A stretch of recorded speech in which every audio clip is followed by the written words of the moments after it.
everyone. In this lecture, I want to focus primarily on the development of painting in the 15th century in Florence. And the focus is going to be primarily on the frescoes by an artist known as Masaccio. His full name is Tommaso di Ser Giovanni di Monacassai. But his nickname, really, his sort of working name, is Masaccio, meaning, roughly speaking, dirty Tom or sloppy Tom, or just giving indication of a large and unkempt individual. Wasn't particularly careful about his personal habits or his just sort of outgoing and bold personality. There's no question that he made a huge impact on the art scene and ideas about art in the 15th century. This is due primarily to the efforts of two writers. The one closest in time to Masaccio is going to be Battista Alberti in his work on painting, first written out in Latin in 1435, then translated into Italian in 1436. In his work on painting, he describes Masaccio as one of the really progenitors of a new style that's beginning to revolutionize art and put it on a similar footing to that of the ancients, which of course is a preoccupation of Alberti in all his writings, since he's a classical humanist himself and finds that an important point of comparison to be in a dialogue essentially with the great figures of classical art and culture in general. So there's no question that Masaccio's art made a great impact on the people of his time, both artists and writers on art. The focus primarily for this lecture is going to be on the frescoes of the Brancacci chapel in Santa Maria del Carmine, which is on in the district of the city opposite from most of the major monuments that will be found, for instance, in the Duomo or the Medici Palace or what have you. I mean, there's a lot of stuff in the middle of the city of Florence, but the Masaccio frescoes are found somewhat out of the way from that, and that's significant in a way. They really stand apart geographically and for their time artistically, and I think that's kind of an interesting point to bear in mind. So the frescoes themselves are painted in the years, say about 1425 to 1427. The artist Masaccio himself dies in 1428 at the age of 27, which means that he made a profoundly influential mark upon the trajectory of Italian art and of world art in general by the age of about 25. And it's a very striking contribution based on that alone. He, as I've already mentioned, was recognized immediately by the likes of Alberti for his innovations, his really radical innovations, and especially in the we can see these most clearly, I think, in the frescoes of the Brancacci chapel in particular. And that's really what we're going to focus on for the majority of time in this lecture. What I want to give as sort of a context or background is make some remarks on what might be more typical at the time as an accepted style, accepted mode of portraying narrative. And I think we can see this in a work, very famous work of Masaccio's time, one that he could not have he must have known about it to some degree or another. And Gentile da Fabriano himself is a very well-known artist on the Italian peninsula, influential in a number of places, most remarkably probably in Venice for his work with Jacopo Bellini, who indeed names one of his sons Gentile Bellini after his master Gentile da Fabriano. If we look at the Adoration of the Magi, and this is dated from about 1423, we see a really splendid altarpiece, an altarpiece that was made for the Strozzi family, which is a fabulously wealthy banking family, one that is going to fall into ruin, I think, political and financial in just a few years with the rise of the Medici. But this gives us an indication, this altarpiece, of the wealth and status of that family. The altarpiece is done in a style that's often described as international Gothic, that it really retains many of the features typical for altarpieces of the 14th century, and some of those include an ornate architectural frame, although there are not necessarily pointed arches, which is very typical for many frames of the 14th century. The overall feeling is one, again, much like a kind of miniature church that frames the entire scene. We have an abundance of gold leaf and other decorative elements. The primary scene, that is to say the Adoration of the Magi, if we go in just a little bit closer and look at that, also has many of the hallmarks of the international Gothic, reliance on a gold leaf decorative pattern, a certain sense of two-dimensionality, particularly in the robes of these the three kings right here. The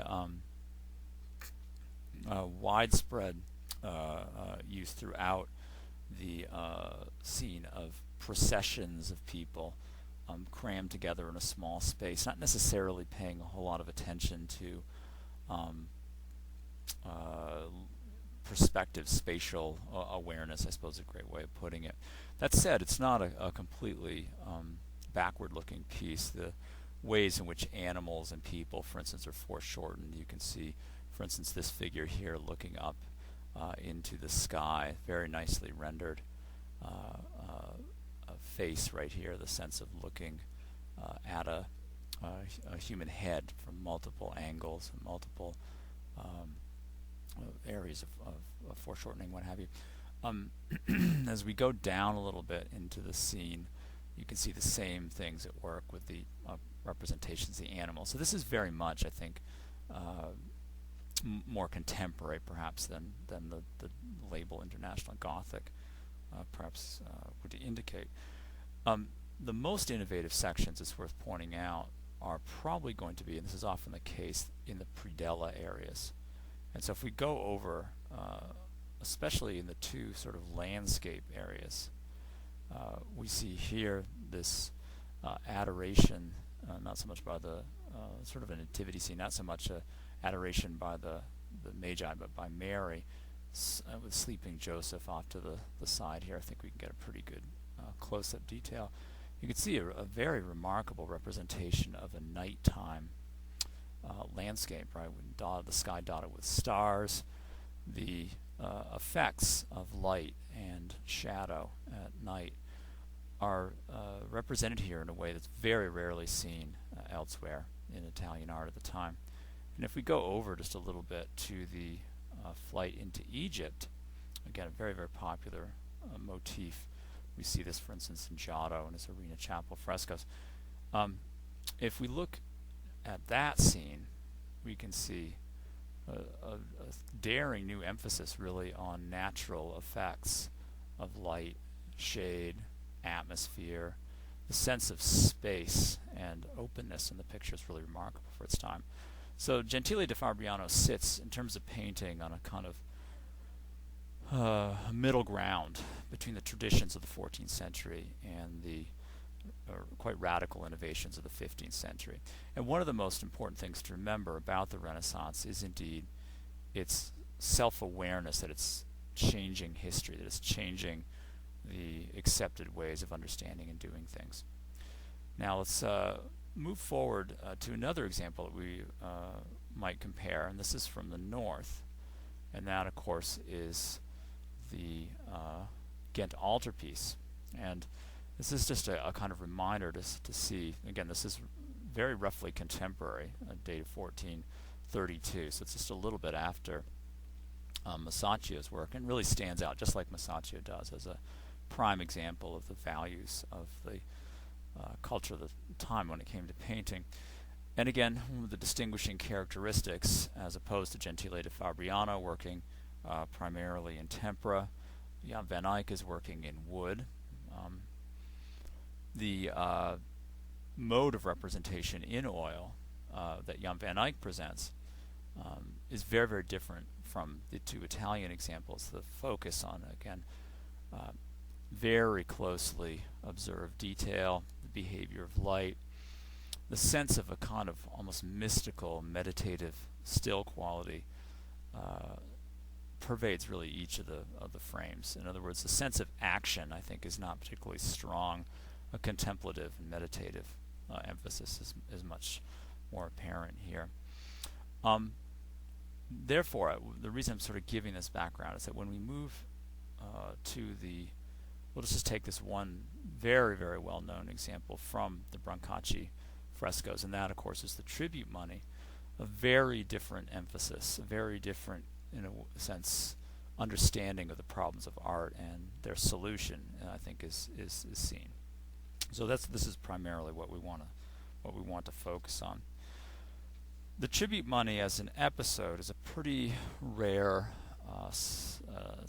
subject matter in Christian art. It's not commonly represented, and there probably are a number of reasons for this. Its message is not necessarily that direct. It doesn't have the same kinds of instructive or affective properties that a number of other much more commonly depicted episodes would have. But it did present Masaccio with the opportunity to work in a different idiom, I guess, for painting. And this is one that's going to be very much more influenced by classical art. So that's, I think, an important motif to keep in mind when we, when we look at the tribute money. I think that's something to consider.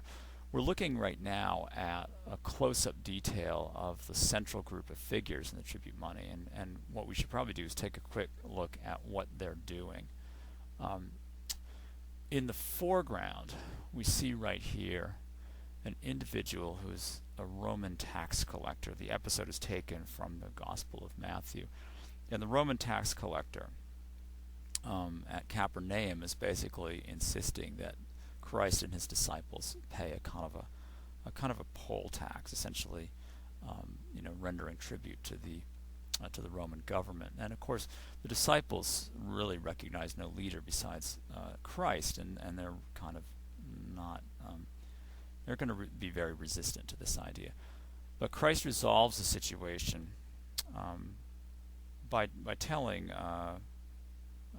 Peter to go to the Lake Galilee and catch a fish, which is Peter's job, and he catches the fish, and as Christ predicts it, there is a coin in the mouth of the fish. So the situation is resolved, and we have a kind of this working out of render unto Caesar the things that are Caesar's type of lesson. Scholars have been definitely not entirely sure what the significance of this episode implied to the patron or to the city.